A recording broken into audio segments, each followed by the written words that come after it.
So that was a phenomenal introduction to my talk, because I'm going to talk about none of that, but it's going to be very similar anyway.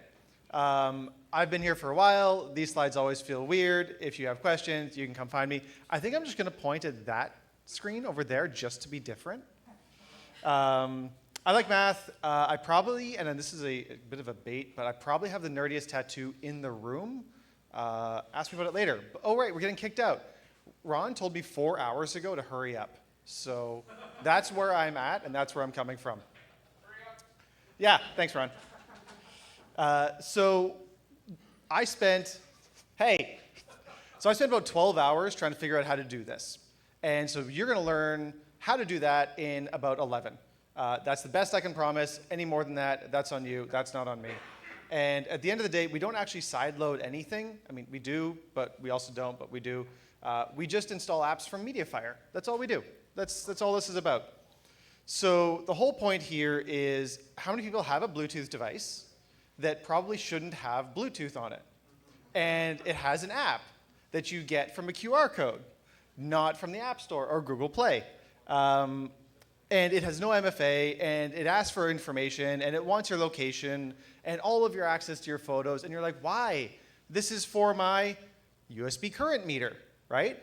It actually works pretty good, but you install the app from Mediafire. I have a Victron solar charger. This thing is pretty good. It's the most legit thing on this list, by far, bar none. It has an app from the Play Store. It has a version that doesn't require a login, and it minimal permissions, and it actually works pretty good. I have a battery. It's a lithium iron phosphate battery. Putting in a trailer works pretty good. You can download the app from the store, which requires an account and all of the permissions, or you can, you guessed it, install the Pro app from Mediafire, which is great. It's a bit of a theme. Also, that's the brand name. So there was a comment about 10 minutes ago about don't buy the cheap one.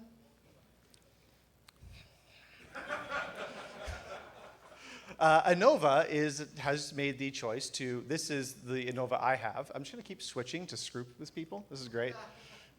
Where the first gen Wi-Fi and Bluetooth sous vide cookers, which for some reason have Wi-Fi and Bluetooth, it's kind of nice because you put it in an ice bath, you go to work, you can start it over Wi-Fi to start, at noon, so that it's been in there for 4 hours. By the time you get home, it's ready to take out and sear. It kind of makes a little bit of sense. But the first gen ones are 5 or 6 years old. And so they're dropping them from the app. And you won't be able to use them in the app at all anymore. They're just removing functionality to the point about backends. The backend's still there. They're just choosing not to support legacy products, which is dumb. And then obviously you have things like personal massagers that have Bluetooth for reasons. So this is a Theragun. It actually has Bluetooth, and it's all BLE, and it'll pair with an app. And it's like, I have a sore shoulder. Choose the sore shoulder button. And it somehow does a thing. This doesn't need Bluetooth. This doesn't make any sense. So what are we going to do about this? What do we want to do? Well, at the end of the day, we're going to reverse engineer it. And I was going to fix this slide, but I really think this is just a lot better. We're going to pull it apart from a protocol and logical layer. We're not going to unscrew anything. We're not going to solder anything. And we're not going to talk about DuPont pins or serial consoles. We're going to do it the other way, where I don't have to pull things apart. And that gives us two options. One of them is I can decompile Android. I suck at Java. Or I can sniff packets from the wire. And I'm a lot less bad at that. So I'm going to choose to do that one instead. So how do you capture Bluetooth traffic from an Android phone? And if you know anything about EXTCAP or BLE services and characteristics, you can just scroll on your phone. OK, good. So it's all about a series of pipes. And it is literally just pipes all the way down. And when you look at how these things work, it's amazing it works at all, but it's pretty clever. And so EXTCAP is a function of, so Wireshark and Tshark support EXTCAP. This is pretty cool. It's an alternate source of packets and information for your Wireshark and Tshark. And the way it works is it just calls EXTCAP and says, hey, I want stuff, but from somewhere else. And I'm going to tell you to go get it for me and then give it back. And it just looks at output from that process. And you can see this in things like Cisco dump or SSH dump, or there's probably a couple others there for Fortinet, but no one uses them because Fortinet's awful. There is great documentation, so you're obviously going to type this, but this is a link. You can click it if you want. The way it works is if you're going to capture Wi-Fi, Wireshark will go to extcap, which will go to Android dump, which will go to TCP dump on your phone, because this part runs on your computer, and then you run TCP dump on your phone to capture Wi-Fi, just like you would in a normal place, except instead of writing to a file, it writes to a pipe, and it goes back up the stack to Wireshark. So Wireshark gets your packets in real time. Works pretty good. Obviously, it's TCP dump, so it requires root.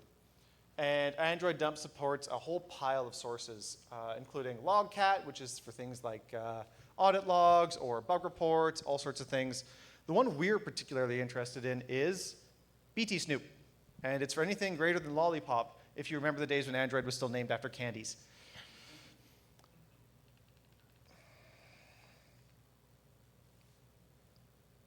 All right, I blame everything. So BT Snoop is cool.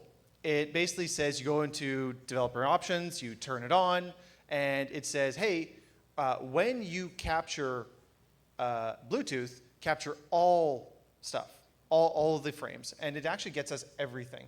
But turning it on and turning it off and getting it to take effect means that, why is it? OK. You disable Bluetooth.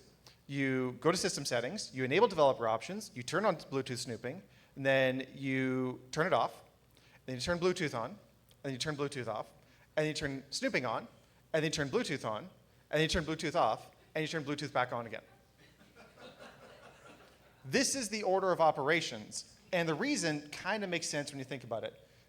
Turning the snooping on and off turns snooping on and off. But it doesn't take effect until you toggle the interface. Turning it off and retoggling the interface clears the existing snoop log. Otherwise, it's full of stuff from histories that you probably don't care about. And unless you're getting this in real time, timestamps are going to be hard to correlate, or there's going to be just too much there. Because if the whole log is still there, it'll still populate in Wireshark. So all that toggling makes sure you get a fresh log that's running and collecting at a time where you actually care about, which is now. That's why you do that. So how does it work? It writes packets to a file in the system folders, and then Android dump spawns a process to tail that file, and then Android dump listens on a TCP port on your computer while it's running a process over ADB to tail the file, and then extcap connects to that process, that port, and then Android listens to the output from extcap, and then it displays the stuff in your Wireshark terminal. So this is a whole thing, and there's really one important part, and let's see if you spotted it. It writes to a file in a root accessible location, which means you still need root to use it, which most of us don't bother having or probably shouldn't have on their phones. So that means that we have to get around this. And the best way to get around this is debug logs, because that's the best way to do it. You declare a bug report, and it captures all the traffic. So basically, it looks at that BT Snoop log, packages it into your bug report. Bug reporting is not a privileged operation. And then you can just save the bug report off with ADB. And now you have all the stuff that root should have, but you got it without root. And I'm not sure why this is OK. So it seems like there was a permission boundary here that was stopping us from doing a thing, but we could just do it anyway. It's like UAC. It's not a permission boundary for some reason. So you can then take the bug report, unpack that one file, and drag and drop it to Wireshark. And you end up with this. And it's great, because it is all the, Adam's not here, it's all the layer 2 frames. Everything from BLE. You can see all the announcements that your phone can see. You can see all the communications with the devices. Everything. Full timestamps from the system, not from when you pulled the file. So you can correlate them with wall clock time as long as your times are synced close enough. So it's not perfect, but it certainly lets you do this without anything special. You don't need a special rooted phone. Don't need anything like that. So we're happy. We're going to start with that USB current meter. And now, for a quick guide to Bluetooth, we don't have time for that, so I'm going to skip that. Everybody get the eBNF reference? Because if you do, I'm sorry. I'm sorry if you've ever had to read that. So we're expecting a bunch of stuff. What we're going to see is all of the just blobs of binary goo that come out of it. And at the end of the day, it doesn't make a lot of sense. There's a lot of other BLE, like Bluetooth Low Energy specific stuff in there for services and characteristics. And Renesas actually has great documentation on the whole thing, so it's worth looking at.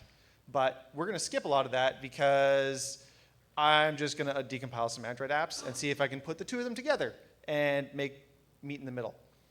I just followed the first Bing search result I got because ChatGPT was garbage. So I used JADX and I opened up the APK and I only got 2,000 warnings, which seems like a good start. And I got some code, which is shockingly readable. I don't do much Android or Java like decompiling anymore, but the last time I did this was Minecraft Alpha and it was not readable, and this is much better. So 2 hours of dicking around later, and I have, look, text voltage, set text, cool. I can pull apart now, so these are all the byte arrays. I'll go over here for the fun folks. Like these BRs there are the byte arrays coming in over the Bluetooth frames. Cool, I can now put together the byte frames, and this gives me how they're parsed. BLE gives me all the services and characteristics and details if I wanted to, for example, re-implement this on a Pico or a Raspberry Pi. If I want to use an app with a new piece of hardware, I can do that. If I want to use the same piece of hardware with a different app, I can do that too. And this was a whole lot easier than trying to do it all by hand. This went better than I thought it did, but it still took me 12 hours. So hopefully this, for anyone that's curious and is either uncomfortable with soldering or that doesn't get you far enough, this hopefully is a nice complement to the talk we just had. There we go. I'm between us and going home.